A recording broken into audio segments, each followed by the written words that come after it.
नमस्कार दोस्तों, सबसे पहले माता रानी के नवरात्रों की आपको हार्दिक शुभकामनाएं और आपके स्वास्थ्य को माता रानी अच्छा रखे, आपको हर तरह की खुशियां दे।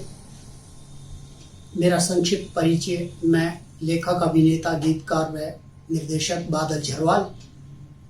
आज आप लोगों के सामने मैं एक बॉलीवुड एक्टर की हैसियत से नहीं बल्कि एक ऐसे महत्वपूर्ण विषय पर बात करने आया हूँ और कुछ ऐसे टिप्स देने आया हूँ जो संभवतः आपको बहुत अपने जीवन में लाभदायक रहेंगे। दोस्तों, जैसा कि आप सबको पता है, कानून के रक्षक जब कानून की मर्यादाओं से बाहर जाकर अपने कर्तव्यों से विमुख हो जाते हैं तो ऐसा लगता है कि जैसे उन्हें किसी बात का डर नहीं है, इसीलिए वो ऐसा कर रहे हैं। अन्यथा लोक सेवक होते हुए भी वो इस तरह का क्यों करते? ये एक बहुत बड़ी कमजोरी है और इस विषय पर आज मैं एक ऐसे सब्जेक्ट को सामने लेके आया हूं जिस पे पिछले 10 सालों से लगभग मैंने रिसर्च किया है। अपने अनुभव से मैंने जो कुछ प्राप्त किया है उसको मैं आप सबके साथ में शेयर कर रहा हूं। रियल लाइफ में तो हीरो जो बनते हैं वो देश की आम जनता के सामने रहते हैं। रील की लाइफ के हीरो आपने बहुत देखे होंगे फिल्मों में, लेकिन रियल लाइफ के हीरो और रील की लाइफ के हीरो में बहुत बड़ा अंतर होता है। आज हम बात करेंगे विशेषतः SC/ST एट्रोसिटी एक्ट पर, जिसमें अमूमन ये होता है कि उस कानून में इतने अच्छे प्रावधान हैं बट उन प्रावधानों की अवहेलना की जाती रही है। और इसी एक्ट के सेक्शन 50A के पॉइंट 10 में ये स्पष्ट रूप से लिखा हुआ है कि एनी प्रोसीडिंग जो इस एक्ट में होगी, चाहे वो FIR लॉन्च करने से हो, IO द्वारा इन्वेस्टिगेशन करने से हो, और फिर उसके ऊपर चाहे कोर्ट में FR या चालान जो भी स्थिति होती है उस पर सुनवाई में प्रोटेस्ट पिटीशन हो या फिर हाई कोर्ट में चाहे अपील ही क्यों न हो, वो सभी प्रोसीडिंग जो होंगी उसकी वीडियो रिकॉर्डिंग होगी। पीड़ित के बयान वीडियो रिकॉर्डिंग के जरिए लिए जाएंगे, गवाहों के बयान वीडियो रिकॉर्डिंग के जरिए लिए जाएंगे और मुल्जिमान से पूछताछ भी वीडियो रिकॉर्डिंग के जरिए लिए जाएंगे। ये प्रावधान है एक्ट में, अपने आप में प्रावधान है। और इस मुद्दे पर प्रैक्टिकली हम देखते हैं कि ना तो FIR लॉन्च करते समय वीडियो रिकॉर्डिंग होती है, ना IO जब बयान लेता है तब पीड़ित पक्षकार और उसके गवाहों के बयानों की वीडियो रिकॉर्डिंग होती है, और ना मुल्जिमान से पूछताछ वीडियो रिकॉर्डिंग से होती है। नतीजा ये होता है कि मैक्सिमम केसेस में FR लगाकर अभियुक्तों से मिलीभगत का नतीजा जो है FR होती है और वो पुलिस कोर्ट में पेश कर देती है। पीड़ित प्रोटेस्ट पिटीशन पेश करता है, बयान करवाता है और आगे जो कार्रवाई होती है वो होती है। उसकी भी 95% केसेस में, क्या 99% केसेस में वीडियो रिकॉर्डिंग नहीं हो रही है। ये प्रैक्टिकल है और सच्चाई है। इस संदर्भ में रिसेंटली बॉम्बे हाई कोर्ट ने Pulkit, Sapkale and others versus Varsha Adesh Pradhan and others में दिनांक 3 सितंबर 2024 को एक निर्णय दिया है। और उस निर्णय में बॉम्बे हाई कोर्ट ने अपनी ही एक डबल बेंच के फैसले doctor Heena Suresh Ahuja versus the state of Maharashtra and others में जो 21 फरवरी 2020 को फैसला दिया गया था उसका उल्लेख किया है। और उल्लेख करते हुए ऑनरेबल हाई कोर्ट ने स्पष्ट रूप से ये कहा है, जिसे मैं जो पिक पॉइंट है उसको पढ़कर आप लोगों के सामने रख रहा हूं। Since the division bench of this honorable court has held that any proceeding relating to SC/ST Act need to be video recorded. In my view, even a proceeding seeking registration of FIR would be covered by the expression any proceeding used by division bench in paragraph 34 subclause 2 of the judgment in Dr. Hima Suresh Ahuja Supra In that view of the matter, it would be appropriate to direct video recording hearing of the criminal appeal, considering the ratio laid down by double bench of this honorable court in doctor Hima Suresh Ahuja. ये स्पष्ट रूप से कहा है और ये दोनों judgement ऐसे हैं जो आप सब पीड़ितों के हित में हैं और आपको बहुत कुछ रिलीफ देंगे।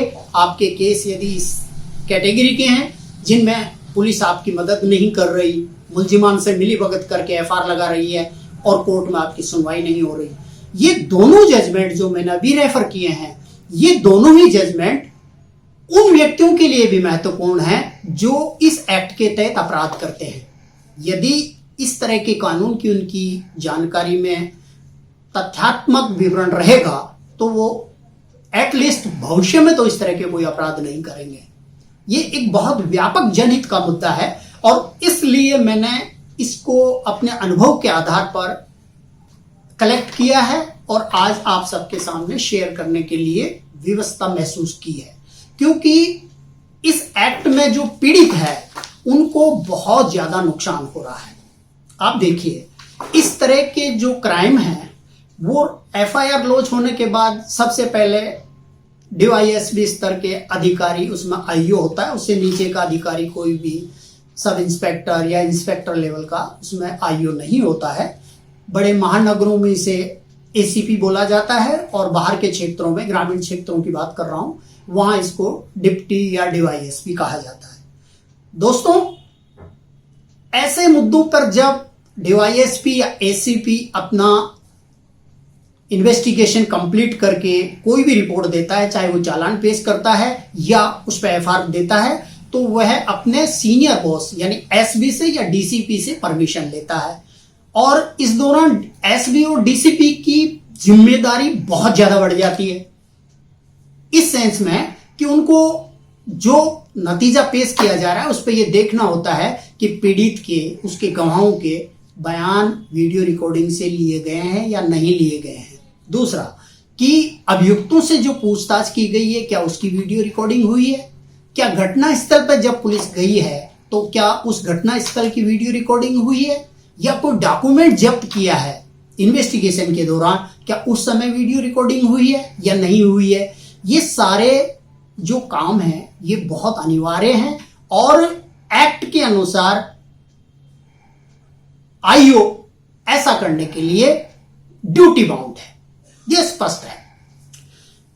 इसके बाद जब कोर्ट में एफआईआर या चालान पेश किया जाता है तो वहां पर भी इस तरह की तथ्यात्मक चीजों का ध्यान रखा जाना जरूरी है। यदि आपके साथ अन्याय हुआ है तो कोर्ट में जब आप प्रोटेस्ट पेश करेंगे या प्रोटेस्ट पिटीशन पे भी आपको सुनवाई या रिलीफ नहीं मिली है तो हाईकोर्ट में जब अपील करेंगे तो वहां भी इस तरह की एप्लीकेशन लगाई जा सकती है कि हमारे साथ शुरू से ये हो रहा है, हमें कम से कम अब तो वीडियो रिकॉर्डिंग के जरिए हमारी व्यथा है जो उसको सुन लिया जाए। ये बहुत जरूरी होता है। दोस्तों, इस संदर्भ में मैं थोड़ा सा आप लोगों का ध्यान आकर्षित करना चाहूंगा कि जब इस एक्ट को संसद ने बनाया और पास किया तो संक्षेप में जानकारी है कि इस एक्ट को 14 अगस्त 1989 को लोकसभा में रखा गया, 16 अगस्त 1989 को एक बार वापस लोकसभा में रखा गया, 18 अगस्त 1989 को राज्यसभा में रखा गया और दोनों सदनों से पास होने के बाद यह एक्ट 11 सितंबर 1989 को राष्ट्रपति महोदय के समक्ष रखा गया, उनके हस्ताक्षर हुए और 30 जनवरी 1990 से यह एक्ट लागू हुआ। ये ट्रुथ है। ये दांडिक प्रवृत्ति का विशेष कानून है और धारा 41 आईपीसी 1860 के अनुसार ये विशेष विधि की परिधि में आता है। इसलिए विशिष्ट न्यायालय इसके अपराध पर विचारण करता है और इस एक्ट में किए गए अपराध पर राजीनामा नहीं हो सकता। ये एक्ट में लिखा हुआ है। 18 वर्ष या उससे अधिक की आयु का कोई मुलजिम है तो उस मुलजिम को दफा 12 जो होती है जिसमें परिवीक्षा का लाभ दिया जाता है वो भी नहीं दिया जा सकता, इस एक्ट में है। और धारा 18 के अनुसार इस एक्ट पे अग्रिम जमानत पे भी प्रतिबंध है। और ऐसा इसलिए किया गया है कि इसका उद्देश्य एससी और एसटी के लोगों पर होने वाले अत्याचारों का निवारण करना है और दोषी को उचित दंड देना है ताकि कोई बचे ना। धारा 3 जो इस एक्ट की है उसमें उन अपराधों का विवरण है जो यदि कोई व्यक्ति सामान्य जाति का करता है ये जानते हुए कि पीड़ित एससी एसटी वर्ग से है तो वो अपराध होता है। एससी एसटी की जो जातियों का वही अर्थ दिया गया है जो भारतीय संविधान के आर्टिकल 360 के खंड 24 और खंड 25 में वर्णित है।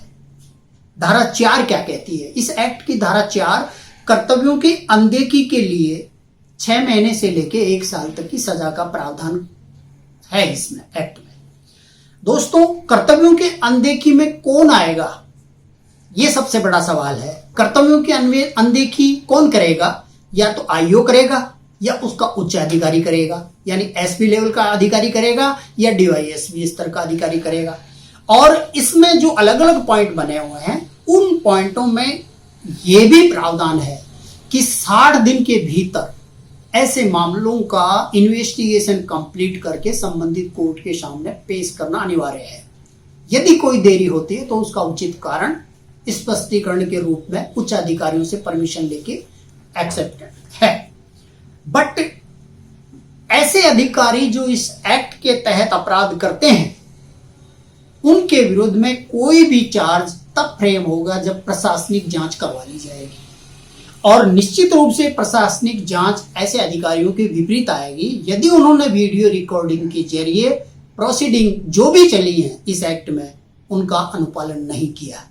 इसलिए ऐसे लोक सेवकों के विरुद्ध इस एक्ट में ही धारा 4 जो है इतने कठोर प्रतिबंध लगाती है और प्रावधान करती है कि आम व्यक्तियों को जो इस वर्ग के हैं उनको पता नहीं है और पता नहीं होने की वजह से वो पीड़ित होते हुए भी अपना बचाव नहीं कर पाते और परेशान हुए इधर से उधर घूमते रहते हैं।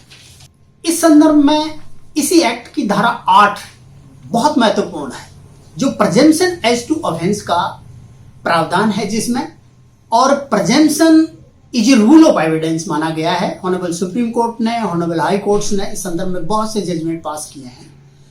इस एक्ट में ये कहा गया है, इसके 3 पॉइंट हैं, ए बी और सी सब क्लॉज हैं धारा 8 के। उसमें पहला ए पॉइंट ये है कि कोई भी व्यक्ति जो एससी एसटी के एक्यूज पर्सन की फाइनेंशियल हेल्प करता है तो वो बराबर का मुलजिम माना जाता है। दूसरा बी पॉइंट है कि एनी ग्रुप, कोई ग्रुप इस एक्ट के तहत यदि कोई ऐसा मामला बना है जो पहले से किसी भूमि या अन्य किसी विवाद से संबंधित है और उसके अंदर उनकी हेल्प करता है तो वह भी इसमें दोषी माना जाता है। और तीसरा, इसमें बहुत जरूरी ये बात है कि इस तरह का अपराध करने वाले व्यक्तियों को यह पता होना चाहिए कि सामने वाला व्यक्ति जिनके विरुद्ध उन्होंने अपराध किया है वो एससी एसटी वर्ग से है। बस ये 3 ही प्रेजम्पशंस हैं इसमें। यदि ये तीनों प्रेजम्पशन में से कोई भी प्रेजम्पशन प्रूव हो रही है तो ऑफेंस माना जाता है। लेकिन लोगों को इस संदर्भ में कानून का ज्ञान नहीं है पूरा और इसलिए उनके केसेस में पुलिस सही कार्रवाई नहीं कर पाती है। धारा 10 जो है वो ये प्रावधान करती है कि यदि कोई व्यक्ति जो ऐसा इस एक्ट के तहत अपराध करने की संभावना है जिसके, तो उसको वहां से हटाए जाने का प्रावधान है। और धारा 15A पीड़ितों एवं उसके साक्षियों के अधिकारों से संबंधित बिंदु को उल्लेखित करती है, जिसमें धारा 10 जो है वो ये है कि all proceeding shall be video recorded. ये स्पष्ट प्रावधान है एक्ट में और मैंने 2 जजमेंट आपको रेफर किए, बताए, उन जजमेंट्स के अनुसार भी वीडियो रिकॉर्डिंग जरूरी है। इसके अलावा इसी एक्ट के अंदर धारा 6 का जो ख पॉइंट है उसमें लिखा गया है कि ड्यूरिंग इन्वेस्टिगेशन, इंक्वायरी और ट्रायल यदि पीड़ित और उसके गवाह पुलिस के पास आते हैं जाते हैं तो उनको यात्रा और टीएडी का पूरा भुगतान करवाना पड़ेगा। इसी तरह से उनके गवाहों के नाम भी गुप्त रखे जाएंगे। लेकिन इन सब मुद्दों पर यदि हम ध्यान देते हैं तो ऐसा लगता है कि इनका सही तरह से अनुपालन नहीं हो रहा है और जब पार्लियामेंट कमेटी आती है या शेड्यूल ट्राइब्स या शेड्यूल कास्ट के जो कमीशन बने हुए हैं नई दिल्ली में, उनकी तरफ से टीम विशिष्ट न्यायालयों में ऐसे मामलों का निरीक्षण करने आते हैं, तो भी ऐसे मामलों को स्पष्ट रूप से उनके सामने बहुत कम रखा जाता है। और जहां तक सवाल है हमारे राजनेताओं का, जिनमें एमएलए हैं, एमपी हैं, एमपी विशेष तौर से जो संसद में बैठते हैं, लोकसभा में, राज्यसभा में, ये उनकी नैतिक जिम्मेदारी है कि वो ऐसे मुद्दों को उठाएं। मैं स्पष्ट रूप से कहना चाहूंगा कि राजस्थान के संदर्भ में डॉक्टर किरोड़ीलाल जी मीणा एक जननायक की भूमिका निभाते आ रहे हैं। अभी रिसेंटली उन्होंने पेपर लीक के प्रकरण हो या फर्जी डॉक्टरों के मामले हो या काले धन के मामले हो, बहुत सारे मामले उठाए। लेकिन मुझे बड़ा दुख है कि यह इतना बड़ा सब्जेक्ट है और उस सब्जेक्ट में एक बिंदु यह भी है कि पीड़ित पक्षकारों को राहत राशि भी बहुत दिनों के बाद और बहुत कम मामलों में मिलती है। और इस वर्ग के इतने बड़े नेता हैं, उनको इस मुद्दे पे भी विचार करना चाहिए और ऐसे मामलों का अपने व्यक्तियों, आज तो उनकी सरकार भी है, ऐसे मामलों का निरीक्षण करवाकर सूची बनवानी चाहिए और देखना चाहिए कि क्या पुलिस इन्वेस्टिगेशन के दौरान वीडियो रिकॉर्डिंग से ऐसे लोगों के बयान लेती है, मुलजिमान से पूछताछ करती है, क्या घटनास्थल का वीडियो रिकॉर्डिंग हो रहा है। मेरी नॉलेज में, पर्सनल नॉलेज में कम से कम सैकड़ों केस हैं जिनके अंदर पुलिस ऐसा नहीं कर रही है और जानबूझकर मुलजिमान से मिली भगत करके एफआईआर लगाती है और इस वर्ग के व्यक्तियों को न्याय नहीं मिल पाता है।